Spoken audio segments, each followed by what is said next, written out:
کمال صاحب گھبرا کر کھڑے ہو گئے۔ نواب تیمور کے گھر کی سواری اور یہاں؟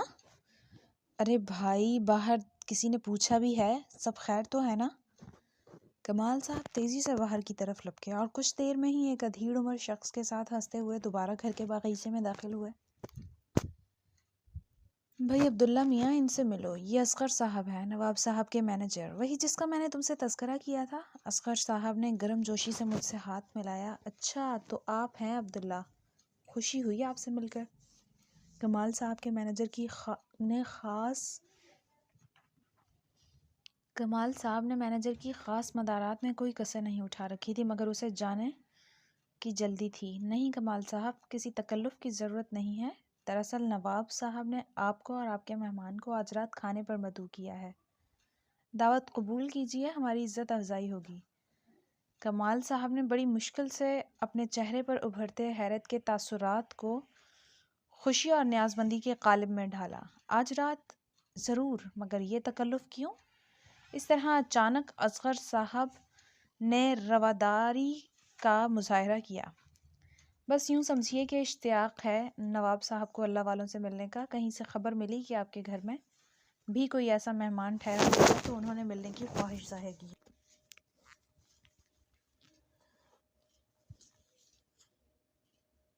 باقی یہ دعوت وغیرہ تو بس مل بیٹھنے کا ایک بہانہ ہے۔ کمال صاحب نے میری طرف دیکھا، میں نے اس بات میں سر ہلا دیا۔ اصغر صاحب نے رخصت لیا اور یہ بھی بتا دیا کہ 8:30 بجے رات کو خود نواب صاحب کی خصوصی گاڑی ہمیں لینے دروازے پر موجود ہوگی۔ مینیجر کے جانے کے بعد کمال صاحب نے سینے میں دبی لمبی سانس آزاد کی۔ میں سوچ بھی نہیں سکتا تھا کہ نواب تیمور جیسا مغرور شخص یوں تم سے ملنے کی خواہش خود کرے گا۔ تمہارا اندازہ بالکل درست تھا۔ آج مجھے محسوس ہو رہا ہے کہ میں نے صرف کتابیں پڑھی ہیں، کورس کی، تعلیم حاصل نہیں کی۔ میں تو انسانی رویوں کے بارے میں قطعی طور پر ناواقف ہوں ابھی تک۔ میں نے انہیں تسلی دی۔ ایسا نہیں ہے، یہ بلاوا بھی آپ کی حیثیت اور مرتبے کی وجہ سے آیا ہے۔ اگر نواب تیمور کو یہ نہ بتایا جاتا کہ میں آپ کے گھر مہمان ٹھہرا ہوں تو ایک انجان جوگی بنجارے کو کبھی یہ شرف ملاقات عطا نہیں ہوتا۔ بس یوں سمجھیں کہ میں نے ایک تکا چلایا تھا، جیسے اندھیرے میں ایک تیر، جو اتفاق سے ٹھیک نشانے پر جا لگا۔ کمال صاحب چپ رہے، لیکن ان کے چہرے سے صاف لگ رہا تھا کہ وہ ابھی بھی نواب تیمور کے گھر سے یوں اچانک اور اتنی جلدی بلاوے پر حیرت کے جھٹکے سے باہر نہیں نکلے ہیں۔ ٹھیک وقت پر ایک عالیشان گاڑی باوردی شوفر اور ایک مسلح محافظ کے ساتھ ہمیں لینے کے لیے پہنچ گئی۔ کمال صاحب نے میری پوشاک کی طرف دیکھا، جسے آج صبح ہی ان کا دھوبی دھو کر مجھے واپس کر گیا تھا۔ تم کچھ اور پہننا چاہو تو میری الماری میں دیکھ لو، ہمارا ناپ قریباً ایک ہی جیسا ہے۔ میں مسکرا دیا۔ نواب نے ایک فقیر کو اپنے گھر آنے کی دعوت دی ہے، کسی رئیس کو نہیں۔ مجھے میرے فقیری چولے میں ہی رہنے دیں۔ کچھ دیر بعد ہم نواب کی گاڑی میں اس کے محل کی طرف رواں تھے۔ میں راستے بھر اللہ سے گڑ گڑا کر یہی دعا کرتا رہا کہ میری لاج رکھ لے۔ اسی کے ہاتھ میں عزت ہے اور ذلت بھی، بس میرا معاملہ عزت والا ہی رہے، گو میں اس قابل تو نہیں۔ گاڑی تیزی سے مختلف کشادہ اور دو رویہ سڑکوں پر دوڑتی ہوئی ایک عالی شان گیٹ سے اندر داخل ہوئی اور میری آنکھیں روشنیوں میں چندھیا سی گئیں۔ وہ واقعی کوئی حویلی نہیں، ایک شاندار محل تھا، جس کے ڈرائیو وے سے پورچ تک پہنچنے کا راستہ اور لان بھی ایکڑوں میں پھیلا ہوا تھا۔ سنگ مرمر کی پرشکوہ عمارت، بالکونیاں، دریچے، راہداریاں، چلمنے، منزل در منزل غالیچے، فانوس، دبیس قالین اور پھولوں سے بھرے راستے، وہ سبھی کچھ تھا جو کسی محل کو تاج محل بنانے کے لیے درکار ہوتا ہے۔ میرے ذہن میں ایک عجیب سی بات آئی۔ رحیم گڑھ کے ایک چھوٹے سے گھر میں رہنے والی مہرو نے جب نواب کا یہ محل دیکھا ہوگا تو اس کے دل میں پہلا خیال کیا آیا ہوگا؟ مگر اس کے دل میں تو اس کا محبوب احمد بستا تھا، تو پھر وہاں کسی کے دوسرے خیال کی گنجائش ہی کہاں ہوگی؟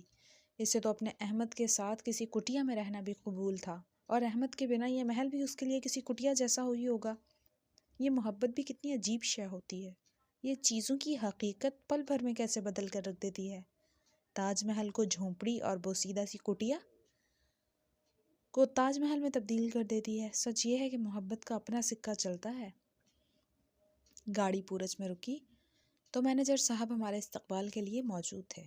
وہ جلدی سے آگے بڑھے۔ آئیے آئیے، زہِ نصیب نواب صاحب آپ لوگوں کا 12 دری میں انتظار کر رہے ہیں۔ نواب کی نوابی خون نے اسے ایک فقیر کے استقبال کے لیے گھر سے باہر پورج میں آنے سے روک رکھا تھا۔ ہم مختلف راہداریوں اور غلام گردشوں سے ہوتے ہوئے 12 دری میں کی طرف بڑھ گئے۔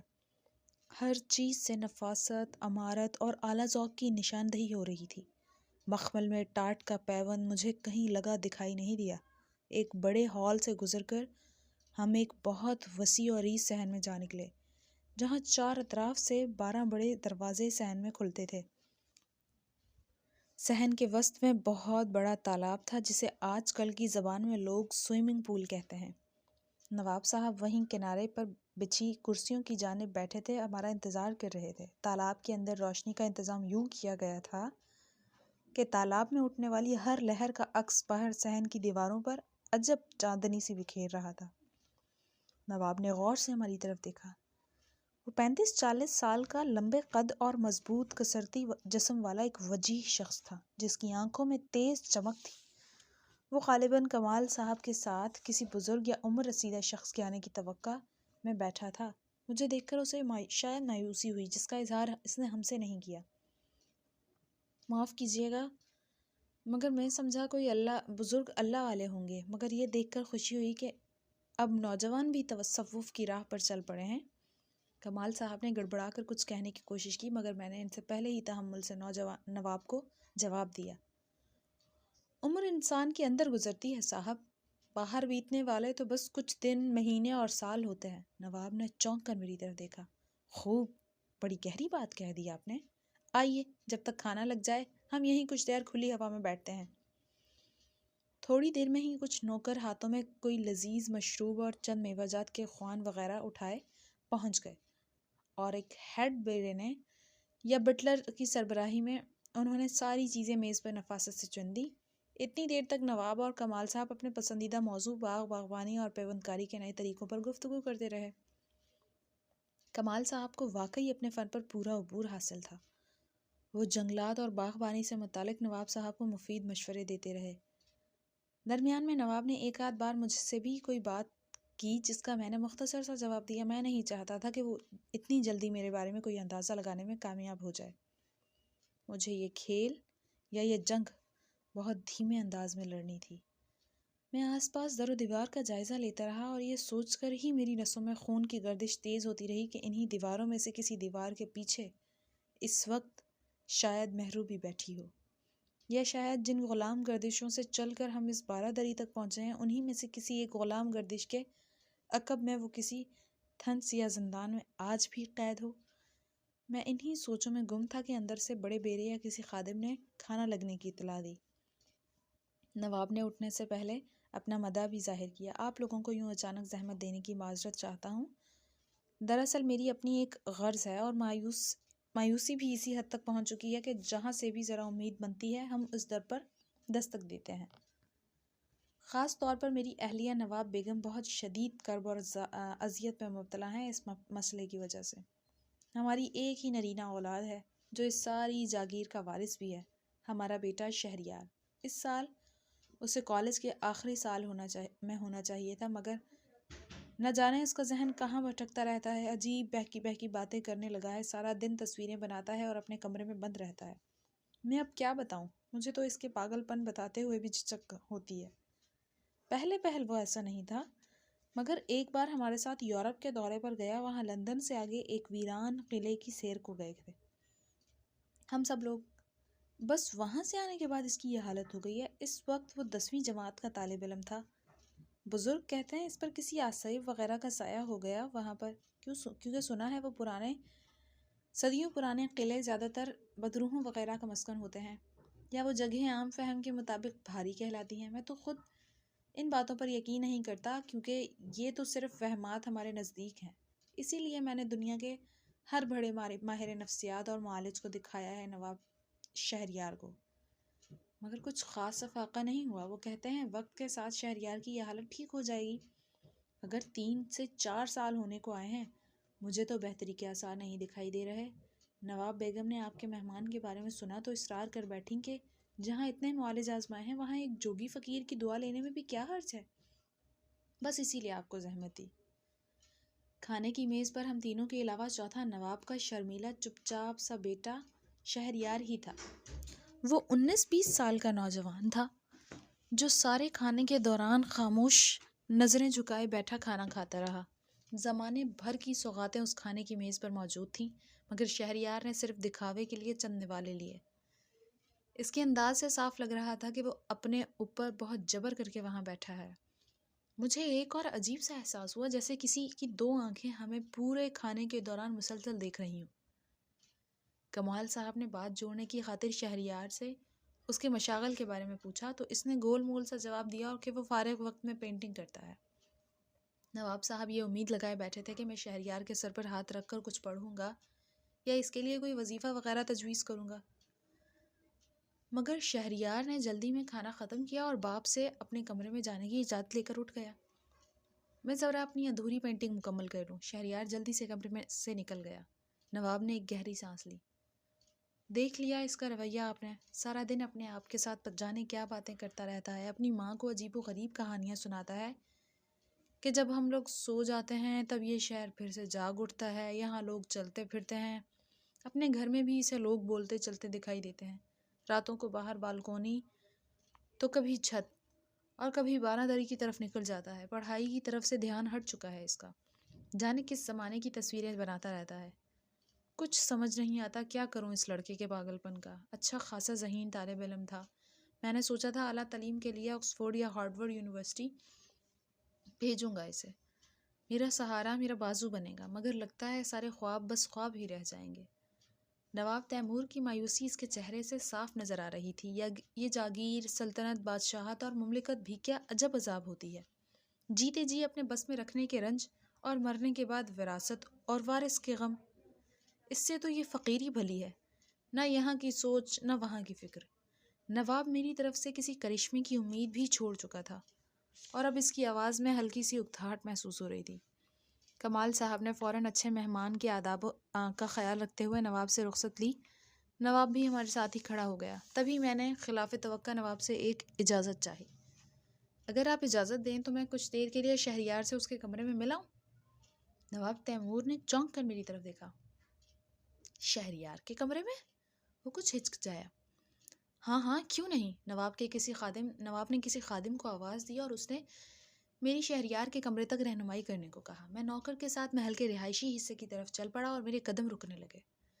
ہر کمرے، ہر دروازے اور ہر دیوار پر یہی گمان ہوتا رہا کہ مہرو انہی دیواروں کے پیچھے کہیں قید بیٹھی ہوگی، اور میں ہر آہٹ اور ہر سرگوشی پر چونک پڑتا۔ پتہ نہیں یہ دیواریں کس نے ایجاد کی ہوں گی اور پہلی بار تاریخ میں کس نے گھر یا پردے کے لیے یہ دیوار اٹھائی ہوگی، لیکن یہی دیواریں آج مجھے بہت کھل رہی تھی۔ جیل، زندان اور قید خانے بھی تو انہی دیواروں سے بنتے ہیں۔ نوکر مجھے لے کر ایک دروازے تک پہنچا اور دروازے پر دھیرے سے دستک دی۔ اندر سے شہریار کی بیزاری سی آواز ابھری۔ کون ہے؟ کتنی بار کہا ہے مجھے اس وقت تنگ نہ کیا جائے۔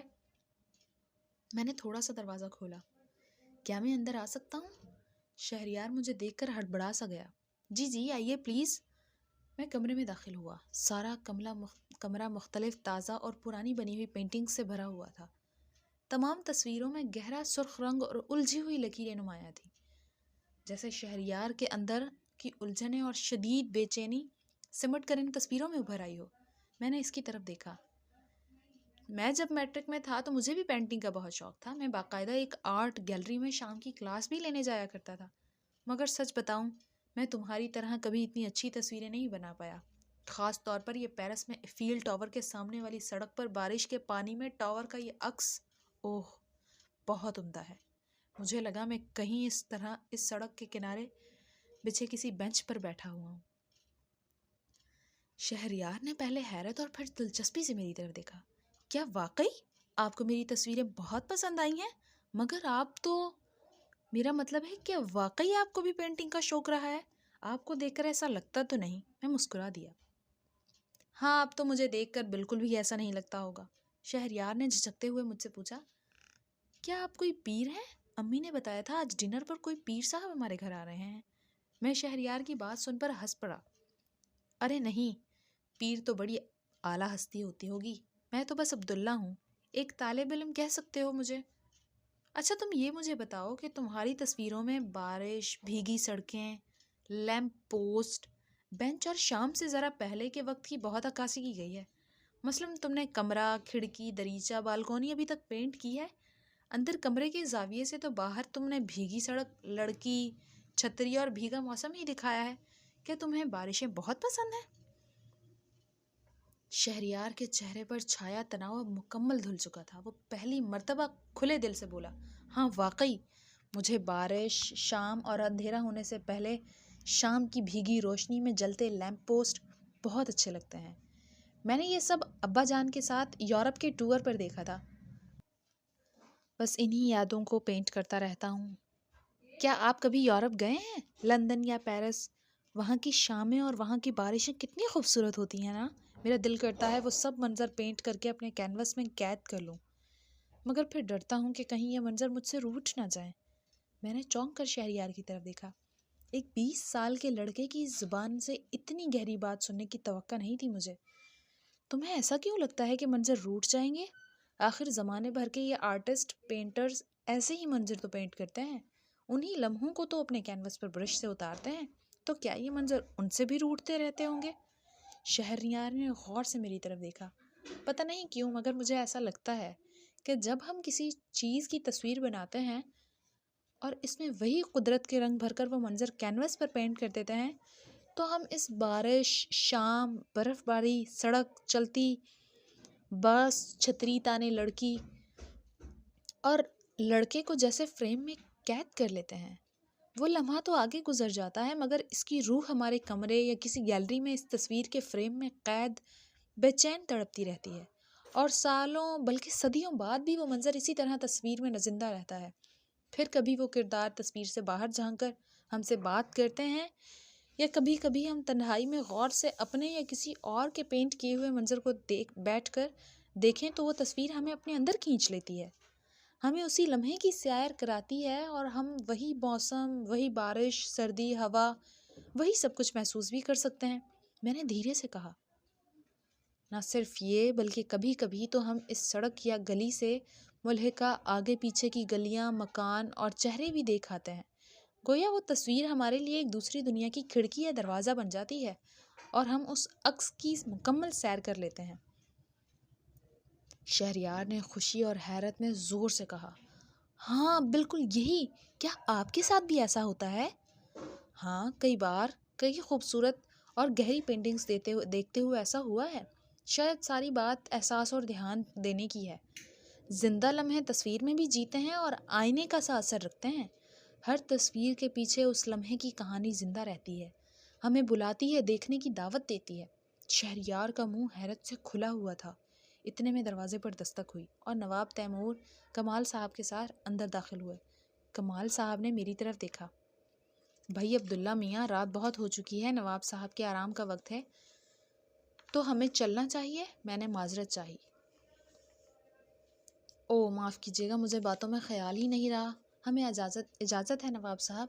تبھی شہریار نے بے چینی سے باپ کی طرف دیکھا اور جلدی سے بولا، ابا جان کیا ایسا نہیں ہو سکتا کہ پیر صاحب آج رات یہیں رک جائیں؟